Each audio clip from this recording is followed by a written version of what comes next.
A face that America once printed on soap boxes as the symbol of absolute purity. And then, not long after, that very face became a name that sent the media into hysteria, panicked advertisers, and ignited public morality like a wildfire. Marilyn Chambers was never famous in the ordinary way. She exploded like a crack in the surface of 1970s American society, too beautiful to deny, too daring for anyone to look at directly, and talented enough to turn a silent role into something that made an entire theater hold its breath. But what is the price of fame that comes too early? It's when you step onto the stage and are immediately nailed down as an icon, no longer allowed to live as a human being. Marilyn's life was a chain of brutal contradictions. A wholesome girl next door, yet branded 99.44% impure. A woman who longed to become a mainstream actress, but was rejected by Hollywood solely because of her past. An artist who fought to prove she could sing, act on stage, write books, only to be dragged back down every time by the same old label.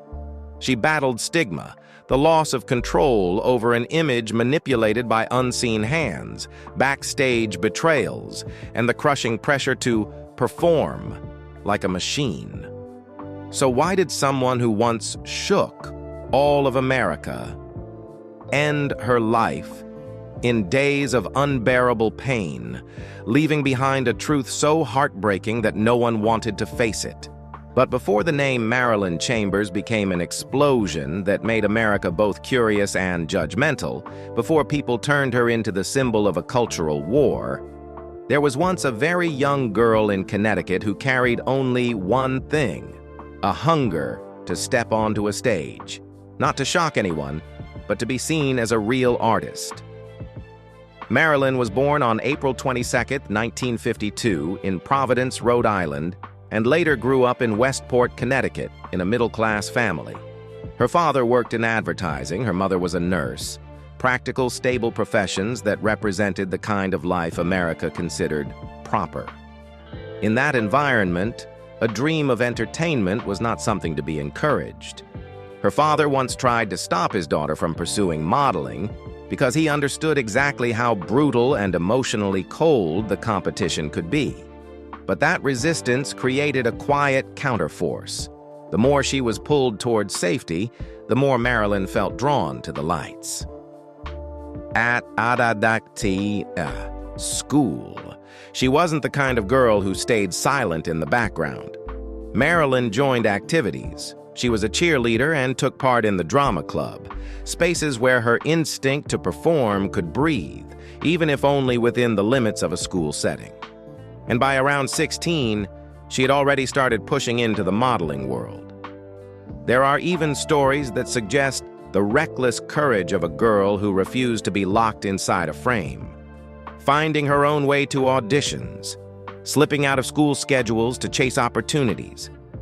Those first steps weren't glamorous, but they carried something real, the sense that if you didn't open the door yourself, the door would never open on its own.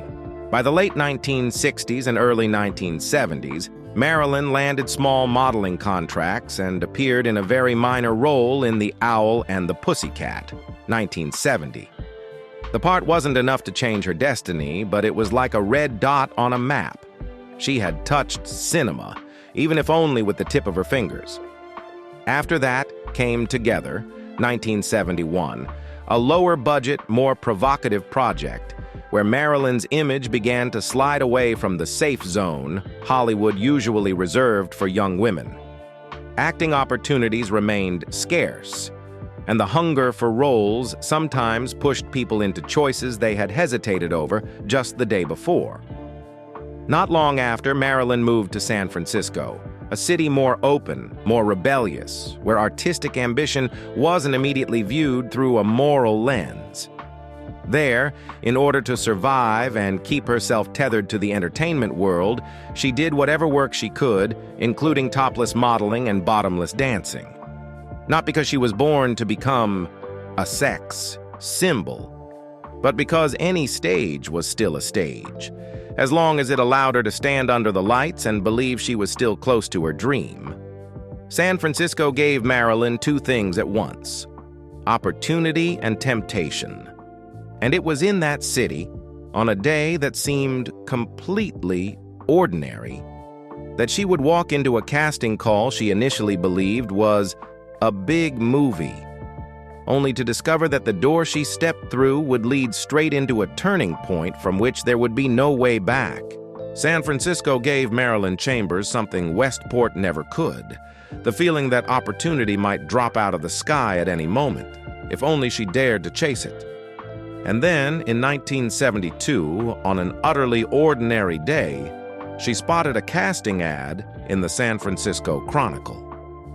The words, "Major Motion Picture," hit her like a rope pulled tight around the heart of a girl who had lived off tiny roles, failed auditions, and nights of doing whatever it took just to stay afloat in the entertainment world. Marilyn didn't think for long. She went, carrying the mindset of someone used to losing. Maybe it was another trap, but if she didn't go, she knew for sure she would get nothing.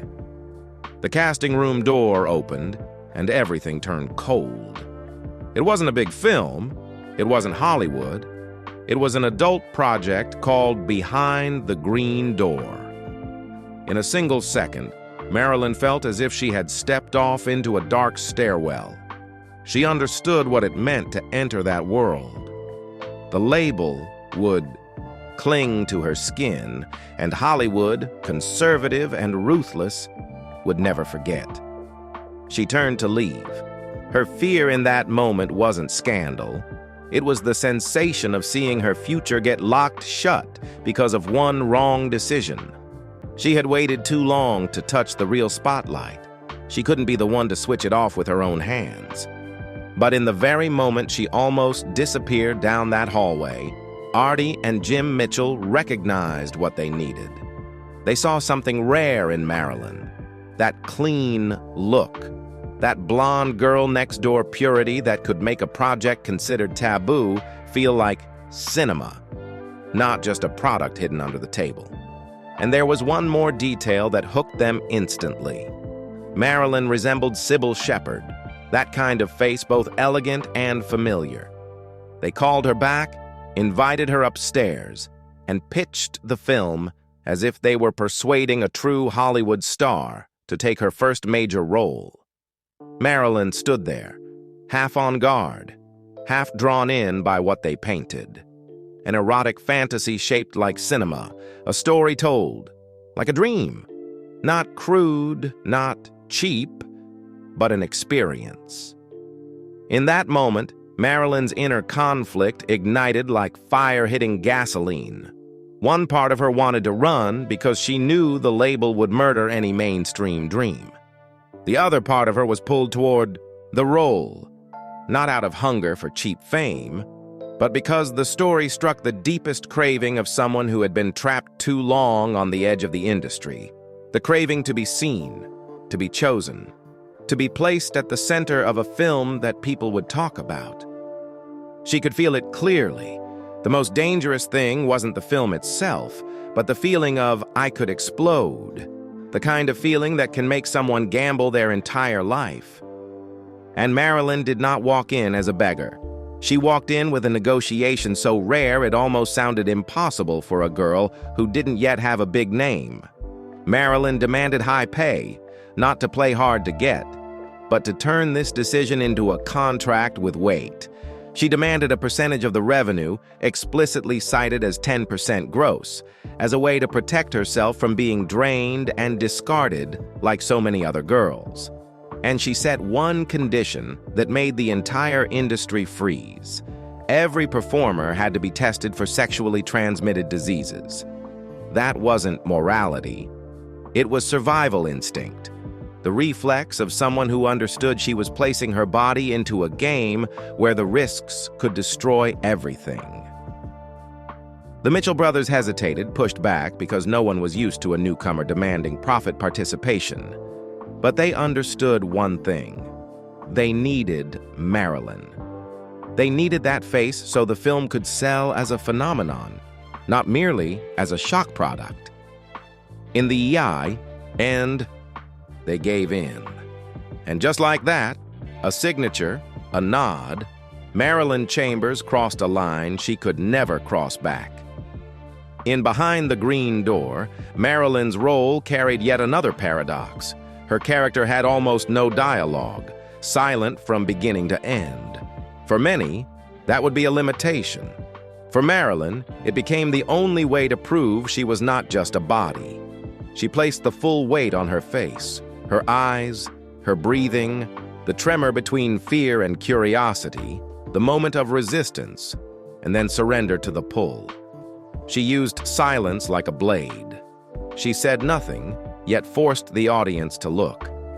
That silence made the performance both controversial and haunting, so much so that people later argued endlessly about the boundary between acting and real reaction, as if the film had turned Marilyn into a living moral puzzle. She hadn't even had time to understand how completely her life had just been altered. She only knew this: when she walked out of that room, San Francisco was no longer the place where she chased opportunity. San Francisco had become the place where fate stamped a name onto her forehead. And the cruelest part was this: Marilyn entered that project believing it could open a road to Hollywood. But that same film was about to become the brightest cage she would ever be locked inside. And then Behind the Green Door wasn't just completed. It was released like a bomb at the exact moment America was standing at the edge of change. In the early 1970s, people began walking into theaters to watch things that had previously existed only in whispers. Porno chic was no longer hidden in back alleys. It stepped into the light, dressed up as a cultural phenomenon, discussed like a social event. Deep Throat shocked. The Devil and Miss Jones intrigued. But Behind the Green Door created something else, a national symbol with the face of a blonde doll, both innocent and dangerous. No one was prepared for how fast it spread.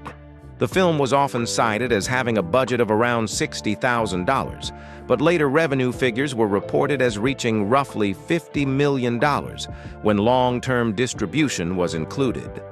That number turned Marilyn's story from a controversial role into something monstrous in scale. She became the focal point not of one industry, but of an entire era. And that was where the curse began to take shape. When a film becomes too famous, people stop seeing the actor. They only see what they want to test. The public obsession was not her performance, but the crude, powerful question: was she really, or was she only acting? That argument lingered like a cut that wouldn't heal. Marilyn was dragged out of the role and placed on the scale of truth, a brutal measurement that made every artistic effort feel meaningless. But the bigger shock was this: Marilyn wasn't just a new face in adult cinema. She was the face that had appeared on Ivory Snow soap, the mother holding a baby image selling purity for a household brand. And the media didn't waste that opportunity. They built an instant morality tale: the fallen angel, the pure made impure. The simple truth was that Marilyn was only the model on the box. She wasn't the baby. But truth was too small compared to what society needed. Rumors grew like weeds. People claimed the baby was Marilyn herself. Then an even crazier version took off. The baby was Brooke Shields. That confusion wasn't accidental. It exposed the ruthless mechanism of the public. They didn't need accuracy. They needed a symbol to judge, to fear, to secretly enjoy watching a clean and beautiful image get stained. The Mitchell brothers understood that before the entire country did. They turned Marilyn's double identity into a marketing weapon, flipping Ivory's famous purity slogan into the line, 99 and 44 100% impure girl. A slash that was both witty and vicious, using commercial purity to sell impurity. And that strike triggered a chain reaction. Procter & Gamble had to respond like a brand under threat. They cut ties quickly, removed the image from packaging, tried to bury the story as deep as possible. But it was too late. Once the public nails an image in place, no campaign can pry it loose. Marilyn walked into the theater as an actress. She walked out as a metaphor. In 1973, Resurrection of Eve followed.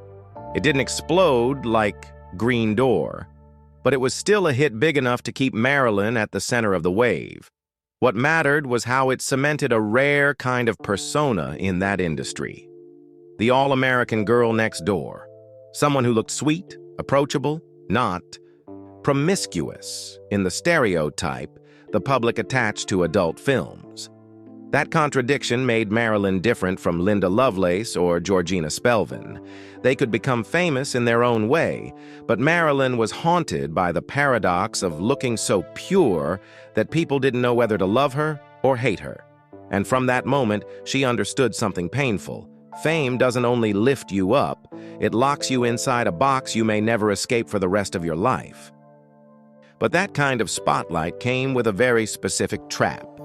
It opened no other door, except the very door that had made you famous in the first place. After Resurrection of Eve, Marilyn Chambers began to feel she was being locked inside an image the world both desired and despised. She had money, fame, theaters that called her name, yet she didn't have the one thing she craved most, recognition as a real actress. And so starting in 1974, Marilyn began a long, stubborn escape from the adult star label, not by denying her past, but by proving she could exist elsewhere, in other roles, on other stages, in other worlds. Las Vegas became the first destination in that reinvention. In 1974, Marilyn took a role in a dinner theater production titled The Man with a Dirty Mind. It was a stage far smaller than Hollywood, but it was also a place where she could hear the audience's reaction in their very breath. No more camera editing to sculpt her image, no more prying eyes waiting for hot scenes. Only an actress standing before a crowd, responsible for every beat of her performance. The play received favorable reviews and kept running week after week, 52 consecutive weeks. To the point people called it a miracle, one of the longest-running shows in Vegas at the time. When the mayor presented Marilyn with the key to the city, it wasn't merely a ceremonial gesture. To her, it felt like proof that she wasn't a historical mistake, that somewhere, at least, people could see her as a working professional. But Marilyn didn't stop at being praised on stage. Her eyes were still fixed on Hollywood, as if it were a door of honor. In 1976, what seemed like a serious, long-awaited opportunity finally appeared. Variety reported on a project titled City Blues, where Marilyn was being considered for the female lead opposite Rip Torn under director Nicholas Ray, a heavyweight name, a sign this wasn't cheap publicity. What mattered was that Ray didn't approach Marilyn with the sick curiosity so many men in the business carried. He was impressed by something beyond her appearance. He saw a strange potential.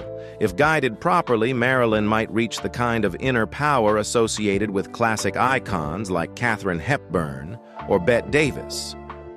For a woman trapped inside a body-based stereotype, that assessment felt like a ticket back into humanity. Only Hollywood has always known how to steal hope precisely when it begins to glow. City Blues never materialized. Not because Marilyn wasn't good enough, and not because Rip Torn walked away, but because Nicholas Ray at that time was spiraling deeper into addiction. The project drifted into the fog of things that almost happened and then disappeared. Ray died in 1979, and with him died one of the most serious chances Marilyn ever had. The most painful part wasn't failure itself. It was the kind of failure you didn't cause. You were in the right place, you tried to walk the right road, and the door still slammed shut because of chaos on the other side. That same year, 1976, Marilyn tried another exit route: music. She released a disco single, Benihana, on Roulette Records, produced by Michael Zager.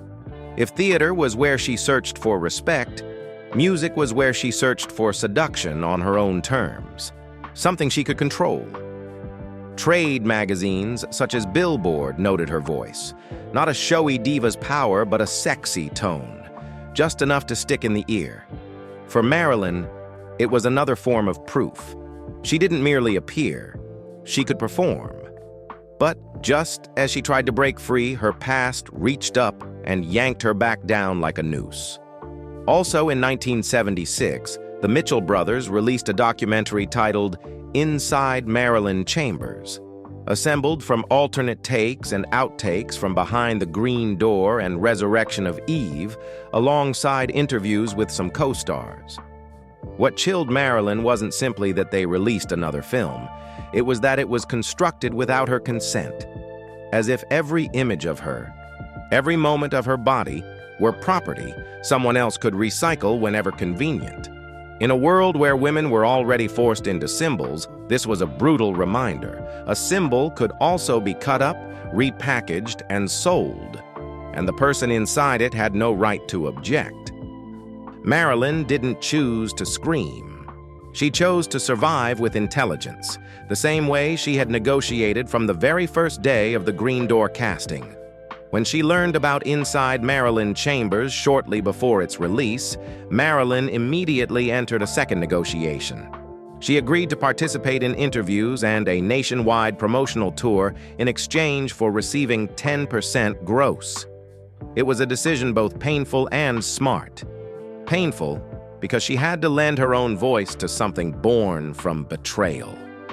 Smart because she understood that if she didn't seize her rights at that moment, she would become nothing more than a hollowed-out name forever. And at the deepest level, that deal exposed a terrifying truth about the business. Marilyn Chambers could be famous enough to drive America mad, yet her control over her own image was still as fragile as paper. A few reels of film in someone else's hands were enough to turn her life back into merchandise. The 10% gross agreement helped Marilyn reclaim part of her rights, but it couldn't erase the feeling of being held by the throat. The icon label remained there like a tattoo that would never fade.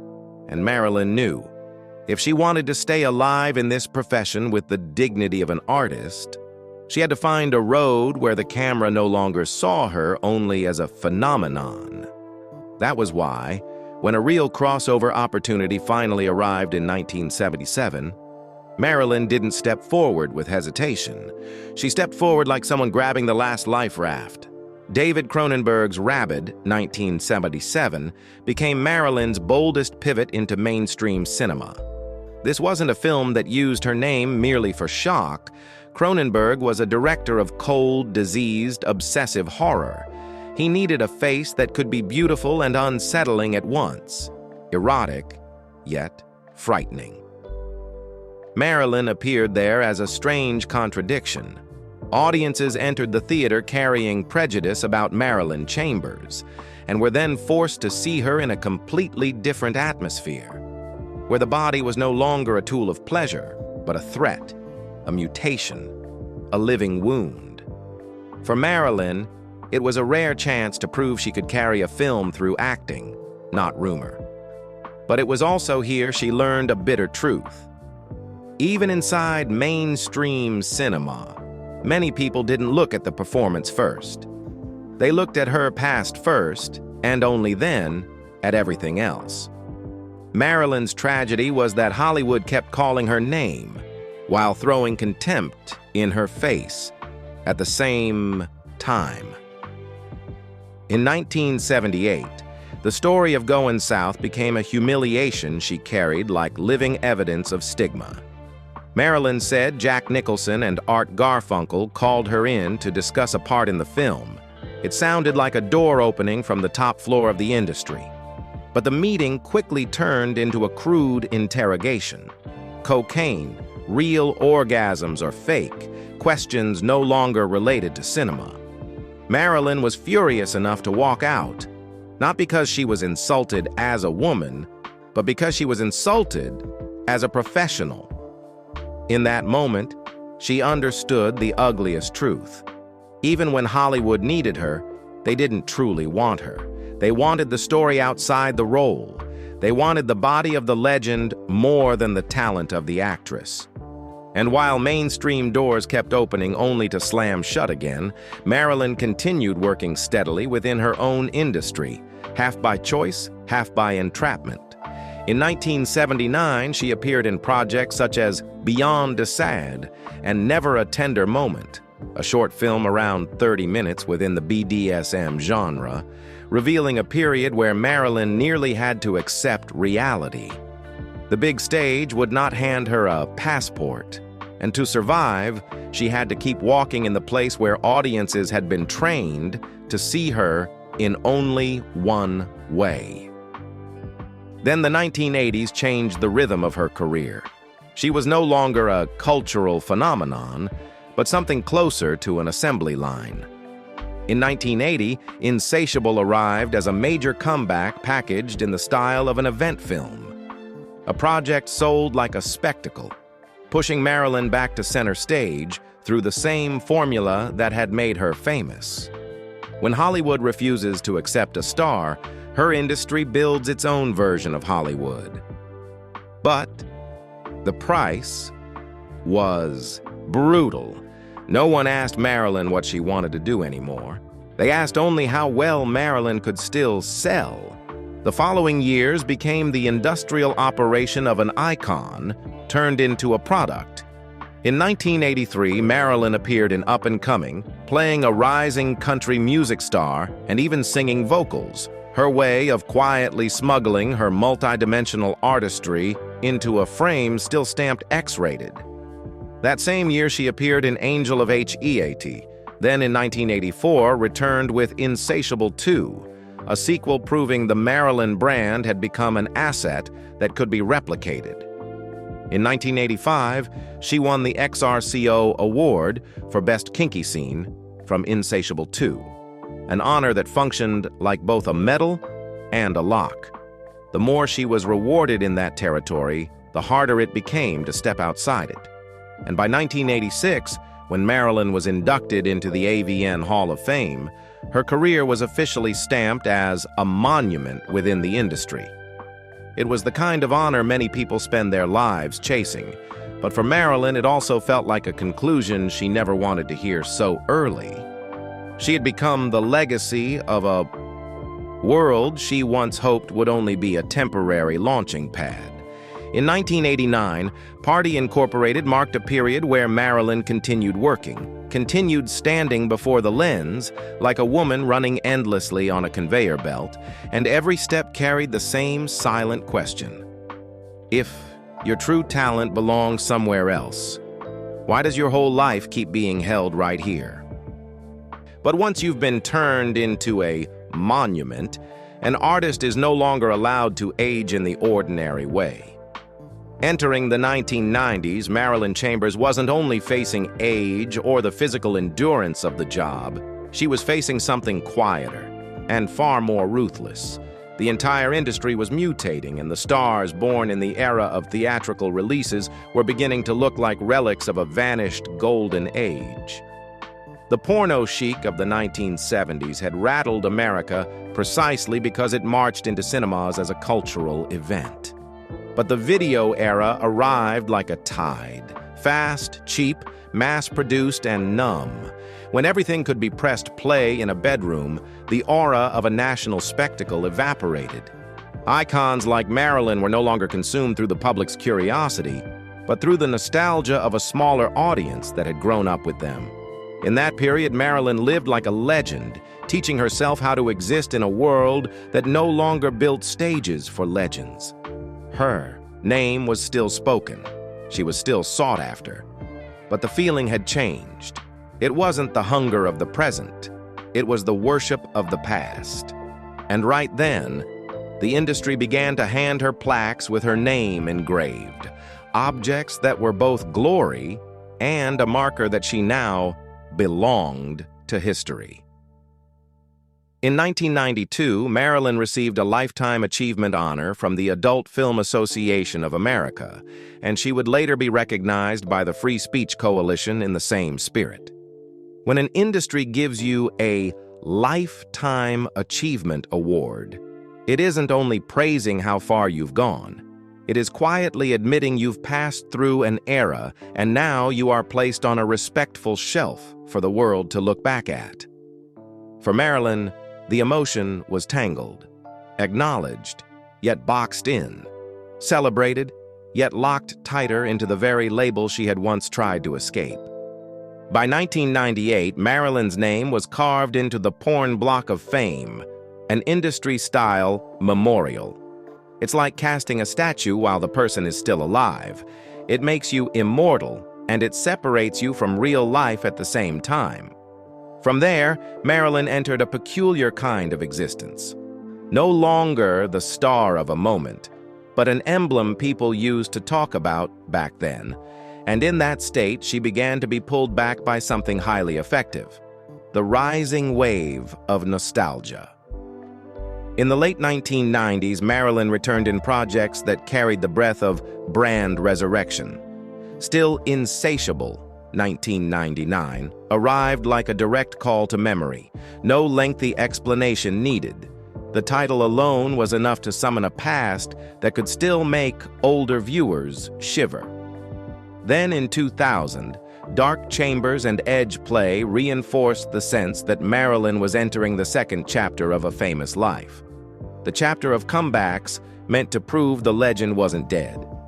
In stories connected to these projects, the name Veronica Hart appears as a generational bridge, a way for the old guard to pass the stage between themselves, coexisting inside the audience's shared memory. And even after slipping out of the mainstream spotlight, Marilyn held on to something very few people managed to keep: a fixed position inside the myth. In 2002, when AVN published its list of the top 50 porn stars of all time, Marilyn was ranked number 6, an imprint like an official seal, confirming that no matter how the era changed, this name still belonged in the highest tier of the industry's history. By 2005, she received the Fox Award, Lifetime Achievement, another layer of honor laid over a career already sealed by the word icon, but also proof that even after Hollywood rejected her, Marilyn Chambers did not vanish. She simply shifted from being a shock phenomenon into something more unsettling, an unerasable memory of an entire era. The truth is, once a woman has been stamped as an icon, the crowd often assumes her private life must be as dramatic as the rumors. But Marilyn Chambers' life, before she became the Marilyn Chambers of Behind the Green Door, began with a relationship that was painfully ordinary, humble, accidental, even a little broke and drifting, like the years when she was still fumbling between stage work and a half-lit dream. That relationship was Doug Chapin. Marilyn met Doug in San Francisco during a stretch of time when she had nothing truly secure except her determination to cling to art. Doug earned money by playing bagpipes on the street, an artist of the sidewalks, living off the generosity of strangers passing by. There was no spotlight in that scene, no red carpet, only music echoing through the streets, and two young people recognizing each other in instability. For Marilyn, Doug represented a kind of safety that was rare. A man who didn't ask who she would become in the future, who didn't love her for fame, who didn't demand she be desirable in the way the market wanted. They came together at a time when both were living on survival instinct, endless days of scraping for rent, chasing work, and holding on to hope. Their love didn't have time for novel-style romance. It was the love of two young people who wanted a roof over their heads, who wanted to cling to each other just to believe that life could still be normal. In 1971, Marilyn and Doug got married. That wedding, when placed against the later arc of Marilyn's life, feels like an old photograph slightly blurred.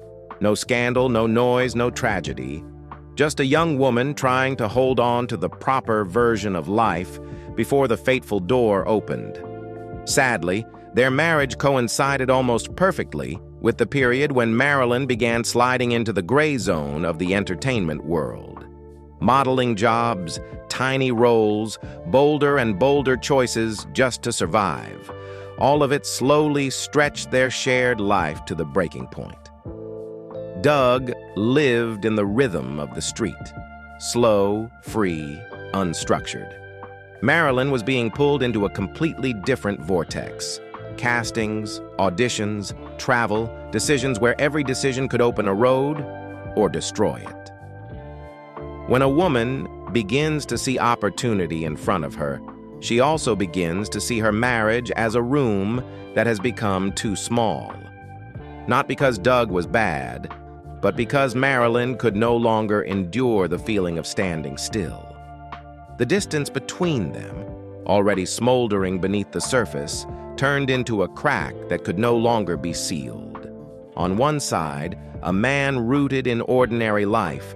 On the other, a woman beginning to become a phenomenon America would soon talk about, with words that were both curious and cruel. In 1974, Marilyn and Doug divorced. The marriage ended, like a door quietly closing after someone inside had already walked too far away without noticing. Doug Chapin exited Marilyn Chambers' story as quietly as he had entered it. A street man who had once been her shelter in the days before fame, before she stepped into a stage of life where love was no longer strong enough to protect someone whose existence would be torn open for public consumption. The divorce from Doug Chapin closed the chapter in which Marilyn could still live like an ordinary woman. From here, love no longer arrived through random moments. It arrived through encounters where power and career stood shoulder to shoulder with emotion. And it was precisely during the period when Marilyn wanted to break away from the Mitchell brothers, reclaim control of her image, and find a path into the mainstream that she met Chuck Traynor, infamous for once managing Linda Lovelace of Deep Throat. Marilyn understood immediately. This wasn't simply romance. This was an alliance, where a man who knew how to manipulate media would stand beside a woman who was being consumed by media. By the mid-1970s, Chuck became Marilyn's manager, and the professional relationship quickly slid into personal attachment. They married not long after, and they lived inside a rhythm where work and private life were glued together. To Marilyn, Chuck felt like a guide through the maze of opportunities and prejudice. She wanted to escape the label of a body phenomenon, to be seen as a capable actress. Chuck promised that through connections, strategy, and the cold precision of a man who understood the industry. During the years with Chuck, Marilyn kept charging forward to reclaim her position, while also enduring the feeling of being constantly misread. Opportunities that sounded Hollywood often turned into filthy meetings, where men were curious about cocaine and orgasms instead of performance. Each time, Marilyn wasn't just insulted. She was reminded that no matter what room she stood in, the gaze on her still stopped at her past. That kind of humiliation accumulates into a deep exhaustion, the kind that makes people start searching for shortcuts to numb themselves. By the mid-1980s, darkness arrived in a concrete and brutal form. Marilyn fell into severe dependence on alcohol and cocaine, not as recreation, but as a signal of a body and mind wrung dry. Behind the lights, she had to maintain an image, keep up with schedules, brace herself against prejudice, and when she couldn't brace anymore, she began to collapse. That condition corroded everything at home. Trust, tenderness, the ability to speak to each other like two human beings. Chuck may have understood the business, may have understood how to control the wave, but no one can control a person who is sinking into exhaustion and emptiness. Her relationship with Chuck Traynor lasted around a decade before it fell apart, leaving Marilyn in a state of both depletion and confusion. She carried a fame heavy enough to make her an icon, but also heavy enough to become a burden. When she left Chuck, Marilyn didn't just leave a man. She left an era where love, power, and career were so entangled that it became hard to tell what was the heart's choice and what was a choice made purely for survival. When Marilyn stepped out of her marriage to Chuck Traynor, she barely believed in anything resembling salvation anymore. She had gone too far inside the machinery of fame, eroded by stigma, by humiliating meetings, and by the very substances that had turned her body into a cage. In the middle years of the 1980s, Marilyn didn't merely decline, she slid fast, slid deep, as if everything in her life were racing to push her toward an early ending.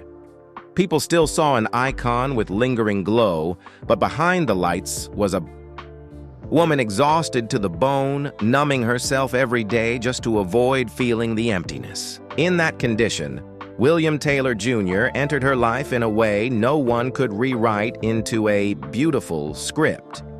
They didn't meet on a film set. They didn't meet at a Hollywood party. They didn't meet through celebrity circles. They met through a blind date, an encounter so ordinary it was almost rough, as if fate deliberately forced Marilyn to face a man who didn't belong to the world that had been killing her slowly for more than a decade. William was a truck driver, a man who moved through life on long roads, with little spotlight and a lot of silence. That first meeting wasn't sweet at all. After their initial date, William called her back and said bluntly that he couldn't keep seeing her because he was recovering from heroin addiction. To Marilyn, that wasn't just rejection. It felt like a sentence. Once again, life reminding her she wasn't worth choosing. Anger exploded as self-defense. In desperation, she kicked a wall hard and broke her leg instantly.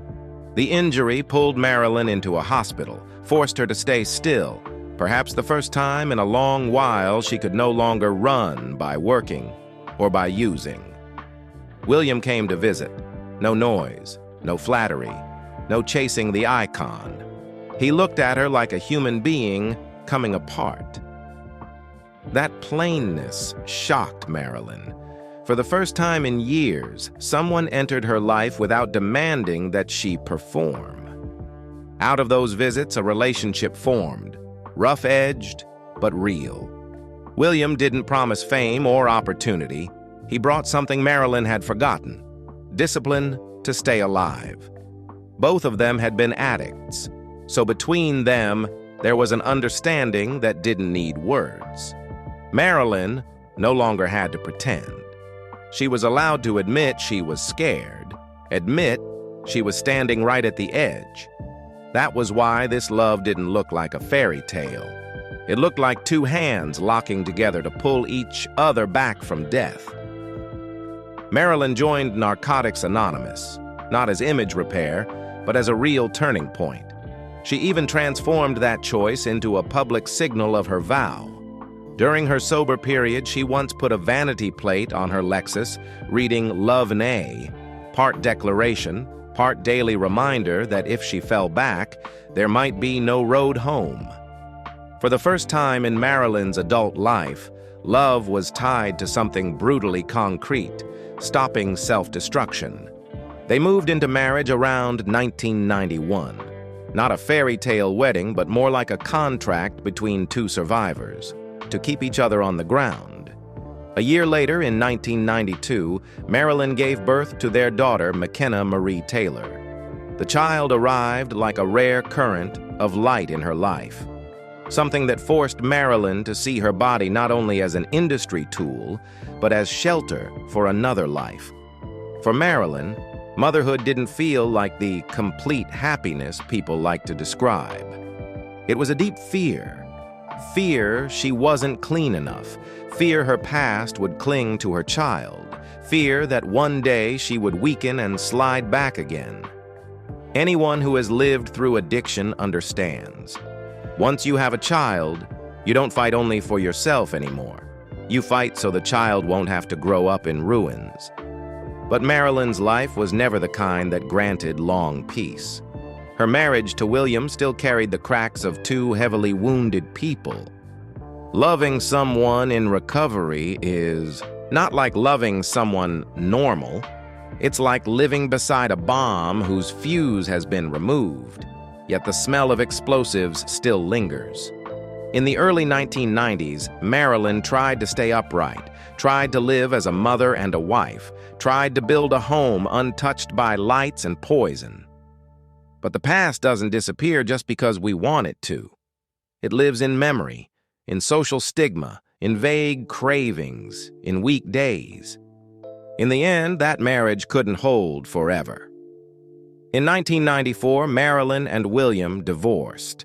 Not because they had never loved each other, but because sometimes love is only strong enough to pull two people out of the abyss, yet not strong enough to fully heal everything that is already shattered. Marilyn remained with the greatest role of her life, McKenna's mother. And from here, Marilyn's story entered another chapter, one in which she no longer chased the spotlight the way she once did, but lived inside quiet, stubborn efforts not to return to the death she had once walked toward with her own hands. Love with William pulled Marilyn back from the edge in the roughest possible way, not through promises but through survival discipline. As she began to stand again, Marilyn understood something else. If she kept letting her life be told through only two words, adult star, she would be trapped forever inside the box other people had built for her. So alongside reclaiming sobriety, Marilyn quietly began doing something just as important, creating other roles for herself as a way to reclaim her voice. Early on, she chose writing. In 1975, Marilyn was mentioned as having begun work on an autobiography titled My Story, a move that revealed she didn't want her life to exist only through rumor or tabloid headlines. For Marilyn, writing wasn't about defending herself. Writing was about reclaiming the right to narrate. 2 years later, in 1977, she co-authored Xaviera Meets Marilyn Chambers with Xaviera Hollander, a collaboration both daring and symbolic, as if Marilyn were deliberately pulling her story beyond the boundary of performance and placing it into dialogue, women speaking about sexuality in women's language without needing anyone's permission. By 1981, Marilyn released 2 more books, Sensual Secrets and The Illustrated Case Sutra. Once again, she didn't choose silence in order to be accepted. She chose to step directly into the territory people expected her to feel ashamed of, and turn it into words, into perspective, into a voice of her own. Over the years, Marilyn also wrote adult columns on a regular basis with the steadiness of serious work, as if she were reminding the world she wasn't only an image on a screen, she was a mind, a pen, a woman capable of shaping the story instead of being swallowed by it. Music became another escape route. Marilyn had never lacked a stage instinct. It was Hollywood that refused to offer her a rightful stage. In the early 1980s, she served as lead singer of a country western band called Haywire, performing live, standing under the lights in a space with less stigma, where voice and stage presence mattered more than labels. To many, it looked like a side branch. To Marilyn, it was a way of reminding herself she was still a multidimensional artist, even if the mainstream film door had slammed shut. In later years, when the mainstream glow faded, Marilyn lived inside another kind of fame, strange but enduring. She continued appearing at autograph shows and conventions, meeting fans, signing, taking photos, talking, It wasn't the kind of fame celebrated by television. It was the kind embedded deep in cultural memory, an icon older audiences still wanted to touch just to believe that an era had truly existed. Marilyn stepped into those events not only to make a living, but as a quiet form of existence. She didn't disappear. She simply shifted into a different orbit. And then her life turned again in a way people could barely process.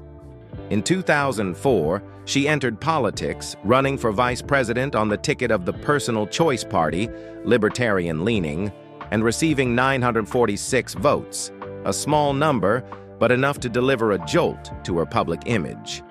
Marilyn Chambers, a woman long boxed in as a body-based symbol, stepping into the most formally serious arena of public life.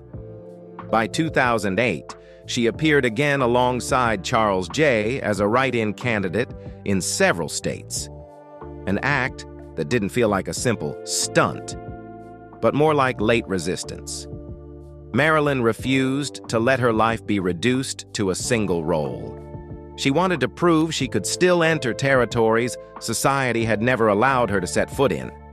Her late-life political turn and public appearances made people assume Marilyn still carried the same "I don't care" attitude she once embodied as a symbol of sexual liberation. But the closer she got to the end, the more her voice changed in a way that could send chills down your spine. It was no longer the defiance of a star used to standing at the peak of public controversy. It was the exhaustion of someone who had spent too many years being misunderstood, used, and boxed in. In 2004, in a conversation later recalled, Marilyn called the industry that had once turned her into a legend heartbreaking. Not as a shocking quote, not as a publicity trick, but as the late confession of someone who had already paid every price. She openly warned others not to enter that path because it leaves you kind of empty. A sentence heavy as stone, because it came from the very woman who had once represented the sexual freedom of the 1970s. When the icon of liberation speaks with the voice of someone drained, you begin to understand. Some victories look dazzling on the surface, while inside they are a slow, invisible erosion. In her final years, Marilyn also began closing the facts of her own life as a way to reclaim control over the narrative. In 2007, she confirmed that she was born in Providence, Rhode Island, not Westport, as many articles had repeatedly claimed. A small detail, but an expensive one, because it showed Marilyn no longer wanted her. Life to keep being told through inaccurate versions passed around like folklore. By then, what she protected was no longer glamour. It was truth. Around that same time, instead of pounding on Hollywood's door one more time, Marilyn chose a different rhythm. Indie films, smaller projects, less noise, but offering her a kind of freedom she had rarely been granted before. In 2007, she appeared in Stash. In 2008, she showed up in Solitaire. For Marilyn, this wasn't merely getting roles. It was the feeling of practicing her craft without being forced to carry an emblem on her back. She once said the indie pace was easier to breathe in. Less pressure. No need to be young and thin.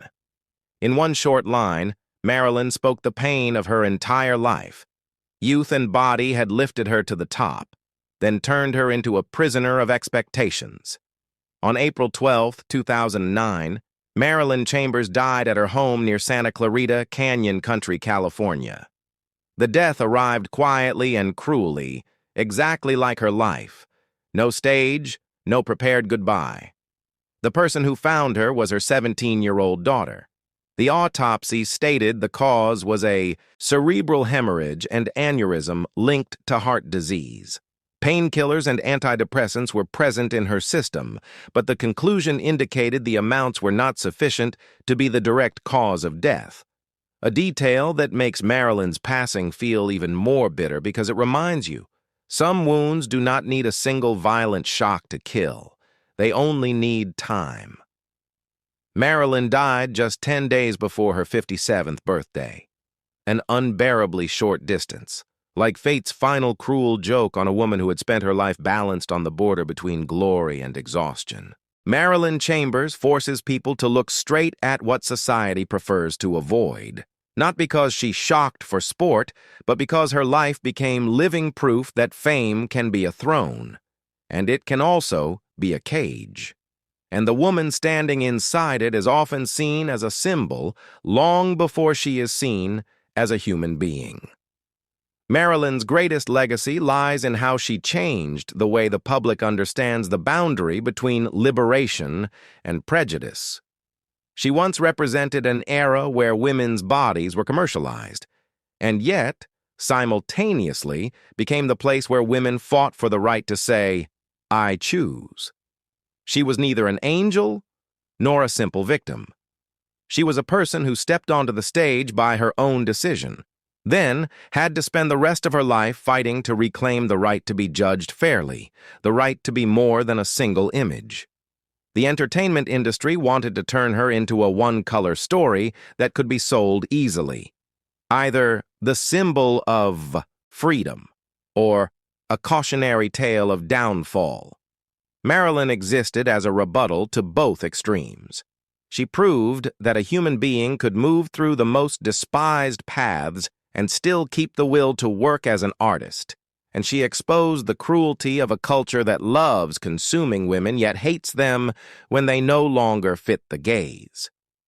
Do you still remember the first time the name Marilyn Chambers made you feel both curious and unsettled? Share your most haunting Marilyn moment in the comments below, and don't forget to hit like and subscribe so we can continue this journey into double lives, hidden truths, and the deepest secrets of the entertainment world.